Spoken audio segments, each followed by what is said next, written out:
상황이 여러모로 심각한 상황인데 일부 유튜버나 BJ 같은 인터넷 방송인들이 이런 상황 속에서 뭐 조회수라든지 후원금 같은 거를 위해서 캄보디아에서 방송을 예고하면서 논란이 되고 있거든요. 처벌할 수 있는 겁니까? 네, 상당히 뭐 어이없고 상당히 그 비난 가능성이 높은 행위라고 보이는데요. 예. 뭐 처벌과 관련돼서는 그 지역을 우리가 여행 금지 구역으로 이제 설정한 곳에 많이 가는 것 같습니다. 예. 그러면 이것은 분명한 그 여행의 국가의 권위와 계도를 무시해서 예. 이것이 법상에는 여권법에 이와 같은 것을 위반했을 때 1년 이하의 징역, 1,000만 원 이하의 벌금에 처하도록 분명히 명시적으로 규정이 되어 있습니다. 예. 그리고 과거에도 이를테면 뭐 시리아 내전이라든가 뭐 이런 것의 위험 지역으로 예. 여행 금지 구역으로 설정했음에도 예. 간 경우 분명히 이와 같은 처벌을 받았기 때문에 네. 이런 그 소위 말해서 돈에 또다시 눈이 멀어서 이와 같은 그 어려운 그 국가의 나름대로의 저는 인간 안보의 위기가 왔다고 저는 생각하는 측면인데요.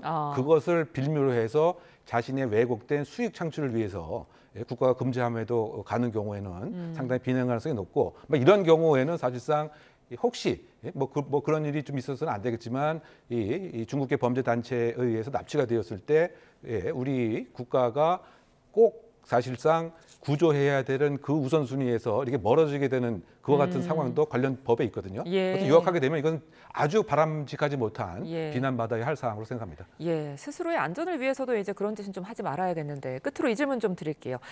이번 사태의 대책 중 하나로 한국과 캄보디아 경찰이 24시간 핫라인을 구축하기로 했거든요. 어떤 부분 달라지게 되는 겁니까? 그래서 아무래도 이제 발견이 되었을 때, 예. 즉 지금은 상당히 시간이 그 지연이 되고 정보 교류에 있어서 시간 지체 현상이 그 있었지만 이것을 이제 뭐 극복하고 줄일 수 있는 그런 점이 좀 달라지지 않을까 생각이 되고요. 그다음에 그 두 번째는 아무래도 지금 그 캄보디아 정부에서의 여러 가지 국가적 체면과 또는 어떻게 본다면 그 범죄의 온상 같은 허브 같은 온라인 스캠 허브 같은 이런 이미지를 빨리 그 해소할 수 있는 사실 간접적인 하나의 그 저는 압박 수단이 되지 않을까 생각이 드는데요. 예. 지금 이런 사건의 가장 중요한 핵심은 본질적인 것은 캄보디아 정부가 지금 60개 이상의 범죄 단지에 공권력을 행사하는 것이 가장 중요한 것이죠. 예. 그런데 그와 같은 이제 공권력 행사의 의도와 관심이 상당 부분 없지 않는가 저는 그 비판을 가고 싶은데요. 예. 그와 같은 것에 무엇인가 생각을 달리할 수 있는 제도적 압박이 하나의 작용되지 않을까 생각이 되고 예. 저는 근본적으로 그 캄보디아가